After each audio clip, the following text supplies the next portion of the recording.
Je suis très contente, Nicole, d'être là parmi vous aujourd'hui et je voudrais particulièrement saluer les élus de Papeete qui sont venus te soutenir, Nicole, puisque nous sommes à Papeete, au site Bougainville de la commune de Papeete.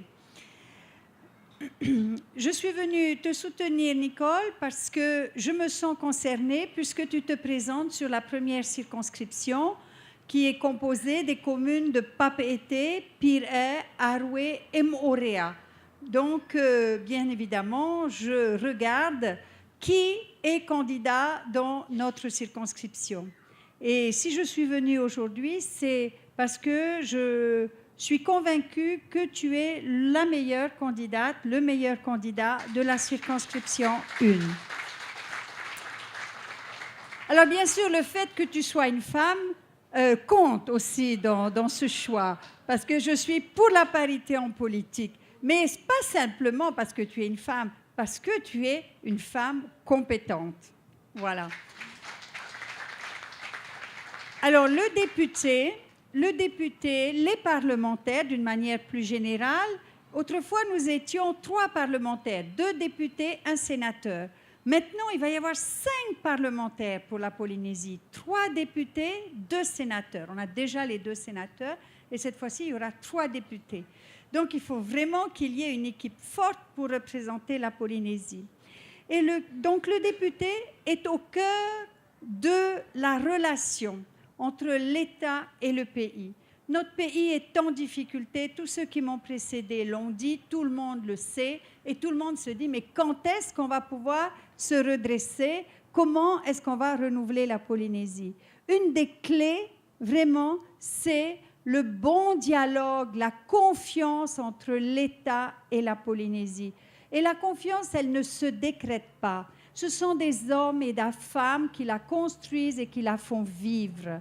Et mon expérience de députée m'a appris qu'il faut qu'on choisisse des personnes qui sachent expliquer en France ce qu'est la Polynésie.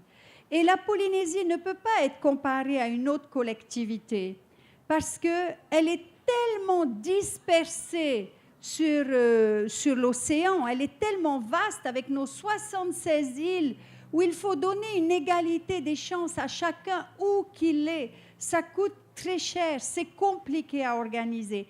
Et c'est donc nécessaire que l'État ait une attention différente, particulière à la Polynésie.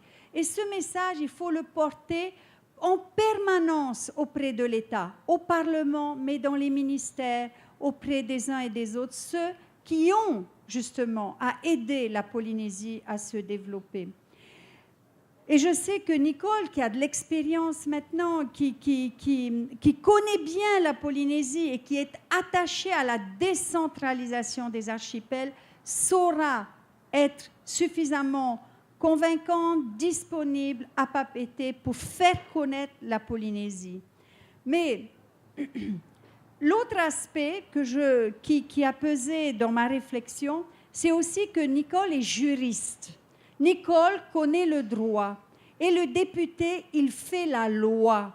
Et on ne peut pas mettre n'importe qui pour faire la loi. Il faut connaître le droit. Moi, je n'étais pas une juriste de formation, mais heureusement, j'avais une collaboratrice, une autre sœur à moi, qui, elle, était avocate de formation, qui connaissait le droit, qui m'a beaucoup aidée. Mais je voyais bien la différence des députés qui connaissaient le droit. Donc, c'est aussi, à mon avis, un atout de Nicole, parce que, vous savez, nous avons un statut d'autonomie. Et en permanence, il y a des chevauchements, il y a des empiètements entre les compétences de l'État et les compétences de la Polynésie. Et c'est un véritable travail de dentelle. Jérôme connaît bien, tu es là, et je suis sûre que tout ce que je dis a du sens chez toi. Il faut en permanence adapter et faire ce travail de dentelle pour que sur le plan juridique, dans tous les textes de loi, au niveau des compétences, il y ait une bonne compréhension et qu'on ne fasse pas du droit pour du droit. Ce qui est important, c'est le développement de la Polynésie. Voilà, je ne veux pas être plus longue, c'est pour ça, je vous assure, j'ai bien réfléchi et je vous assure que Nicole, en plus qu'elle est une femme, Elle a vraiment le profil pour être un bon député de la circonscription 1. Et ces élections, bon, on l'a dit tout à l'heure, sont des élections nationales. D'abord les élections présidentielles, ensuite les élections législatives. Il ne faut pas oublier que les députés que nous allons élire, ils ne sont pas que députés de la Polynésie. Et ça a été, comment dirais-je, pour moi, en métropole, une révélation. Le mot va peut-être être un peu fort, mais je l'ai ressenti très fortement. Quand vous êtes député, vous n'êtes pas que député de la Polynésie, vous êtes député de la nation française et vous devez vous intéresser à la place de la France dans le monde, pas que de la Polynésie. Nous sommes citoyens français. Nous devons aimer la France, nous devons aimer notre nation française. Même si nous avons des choses où on n'est pas tout à fait d'accord, mais il faut aimer la France.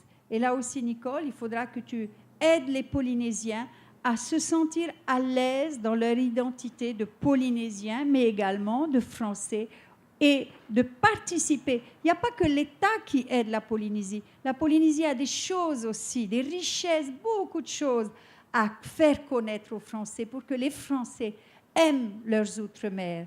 Et ça a été vraiment, je pourrais discuter longtemps ici, tellement ce mandat de député a été riche pour moi. Voilà ce que je voulais dire. En tout cas, tout ce qu'a dit avant moi Teva Roufrich, puis Rénal, eh je le partage complètement, cette nécessité de renouveau pour la Polynésie. Et j'essaierai d'y contribuer autant que je pourrai.